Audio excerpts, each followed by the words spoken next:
Allah'ın Ar-Rahman ve Ar-Rahim olan adıyla saygılı vatandaşlar, dindaşlar, anamın Ramazan ayının kapıları açılmakta. Bu demek ki cennetin kapıları açılmakta. Cehennem kapıları kapılmakta. Ey hayır yapmağa yap, ey şerini terk etmeye bırak aytılır bu ayda. Kur'an-ı Kerim bekler bizni, teravih namazları bekler bizni, eki ferah bekler bizni. Tatlı iftarlar ve Rabbimizden konuştuğumuz zaman büyük sevaplar. Hiç kimse buna mani olamaz. Karantin devam etse bunu evlerimizde yapabileceğiz. Bütün toprak bizim için mescittir.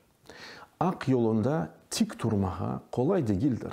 Ak sözle yürümek, boysunmamak zordur. Vazifemiz şartlıkını Allah için yapmağa. Yaxşılıkla yamanlık bir olmaz. Elbette ki kıyınlıkның yanında bir kolaylık var.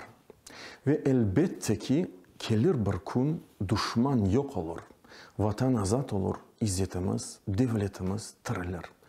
Hepimizge Ramazan ayımız hayırlı, uğurlu olsun.